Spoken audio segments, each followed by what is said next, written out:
But when that happened, I also made a resolve that I will take things to its logical conclusion, and that's how I assisted her.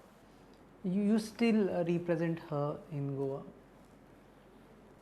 Yes, see, as such, I do represent her, but my role as a counsel is not really there, because the matter is being prosecuted by the Central Bureau of Investigation, and the defense has their lawyers. Now, this is a state subject. As a private lawyer, I cannot intervene in the proceedings. Okay, from 2008 onwards, Vikram Verma became a very household name because of the entire case. Now you have been staying in Goa, you live in Goa. Has things changed on Goan shows since that time, or they are still same? My question is about drugs being sold on the shoreline. Are they still being sold on the shoreline? Are still cases like Scarlet's happening there and people don't talk about it? Well, regarding homicide, I'm sure the police are more careful about it. But the sale of narcotics, there is without any doubt that sale happening.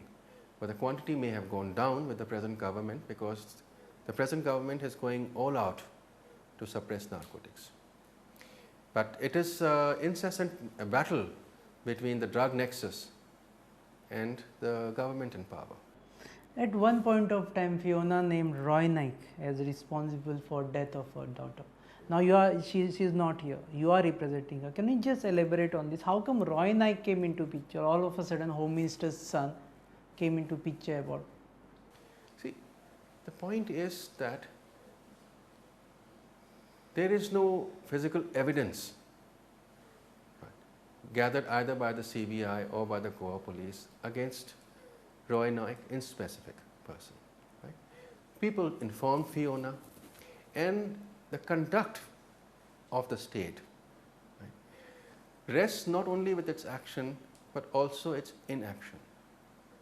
When there is glaring evidence of a girl who's 15 years old, whose naked body is found on the beach, of her being raped, right, and she is dead, and a responsible officer of the Anjuna police station decides to lie to the mother, saying that he is convinced, correct, that it is a case of death due to drowning. Now, this officer sticks to his stand, and so do his superior officers. Where have they got instructions from to refuse to register this case as a murder? So Roy's involvement in just a presumption, or you feel that circumstances were pointing out towards his involvement in the entire thing? See, it is not my task to reach a verdict on the matter. Unfortunately, both as citizens and as a media, our job is restricted to presumptions and to proceed from there. The task of investigating has lawfully been given to the investigating agency. When they come up with evidence, it is that evidence which is admissible in court to reach a verdict. So neither you or me, right, have any powers or rights, right, to pass a verdict in this matter. Are you happy with CBI? Basically, when police charged it was rape and murder. Then CBI toned it down to sexual abuse and leaving Scarlett to die on the beach. It was not even murder.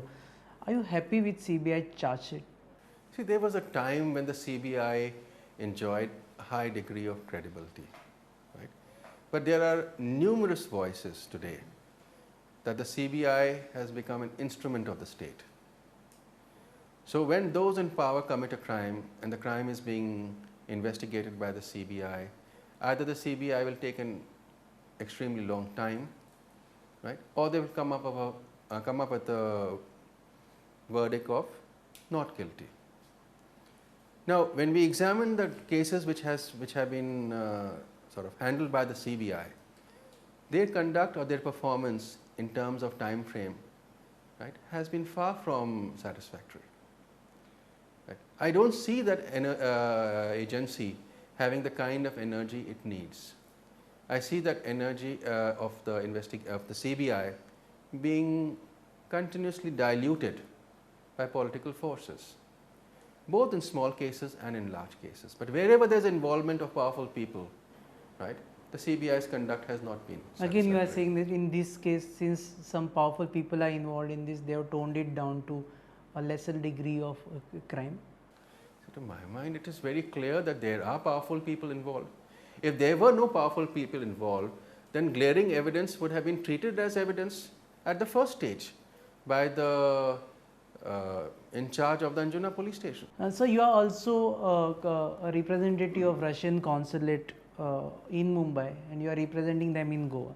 Now there has been talk about Russians having their own colonies in places like Morjim, and they are trying to intrude into lives of locals. What is your comment on that? See, as far as aliens go or tourists go, whenever they come in large numbers, right, there will be certain element of intrusion. Now, whether that intrusion is welcome or not is the decision of the locals and the political leadership of the state. Russia has a strong friendly ties with India. It's a time-tested ties over 60 years. They consider India as one of their greatest friends. And given a choice, a large number of them would like to visit India. A small country like Japan sees 2 million Russian tourists every year. A country like Turkey that sees 600,000 Russians visiting them. And a beautiful state like Goa only sees about 135,000 Russians visiting them. But if our infrastructure was larger, I'm sure this number would increase to 300,000. But issue here is that they are settling down here. They have actually intruded into the life of people. That's an issue. As far as settling down is concerned, there are two perspectives on this. One is the statistics, right? And second is the blending of cultures. Now the statistics show that there are about 120 odd Russians who have settled down or who are in Goa for a long-term visa. Out of them, about 20 of them have married Indians. Both Russian men have married Indian women and Russian women have married Indian men. So we're looking at a figure of 120. On the other hand, we have more than 100,000 Indians in Russia. So the balance of 120 versus 100,000, to my mind, is clearly in favor of intrusion by the Indians, if you look at it from that perspective. Second, this need or this thought that our culture is changing and we don't want that change, right, is a thought which is not, to my mind, progressive. Our culture is our culture, and our culture has been there for thousands of years. Right? Even if we have Russian or European women in bikinis walking on the beaches, right, our mothers still wear the saris. There has been no change in our culture. No, here it's not cultural intrusion. Here also there is an issue of Russian mafia settling in Goa, Russian women found in prostitution, and also so much of a property being usurped by Russians, and they are developing properties. And recently we have seen even fights between Russians and Indians on 31st night in places like Morjim. How do you react to that? Okay, so I will sort of respond question by sort of issue by issue. The first point you have raised was there are talks and discussions about Russian mafia entering India. To my mind, we have sort of investigated these reports which came out in the media in 2007, and we have found out that there is no Russian mafia. It is impossible for a group of people, criminals, however strong they are, to challenge the might of the Indian state as well as the Russian state. Both the Russian and the Indian states are powerful states, and no group of criminals can sort of settle down, right, and challenge that particular might. It is not in the interest of the Russian government or the Indian government to permit mafia or organized criminal activity entering Goa by foreigners. So there is no Russian mafia existing? Absolutely not.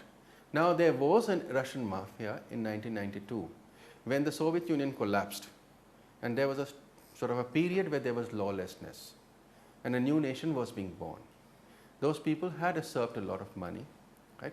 But their playfields is the Mediterranean, Spain, Greece, Italy, where they can drive their Ferraris, Lamborghinis, and have their private helicopters and yachts and have a lifestyle of billionaires. Goa is not the place for them. What about this prostitution happening with so many Russian girls?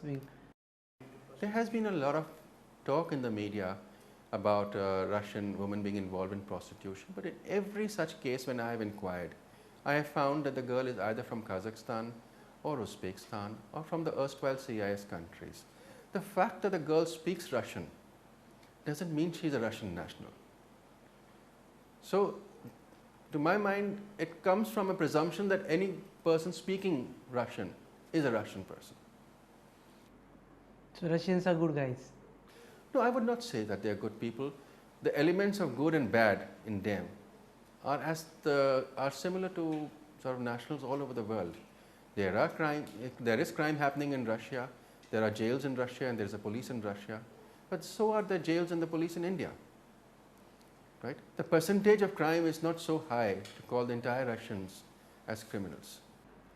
One more aspect, maybe my last question. There have been some shacks where Indians are not allowed. Russians have made their monopoly in places like Mojim. How do you support this kind of thing? And if you don't support, what is the role of consulate? Why don't they tell their own people, Baba, you are in India, you should entertain Indians. Forget about our own government not helping us out, but at least Russian consulate has a responsibility towards it. See, there's a saying that birds of a feather flock together.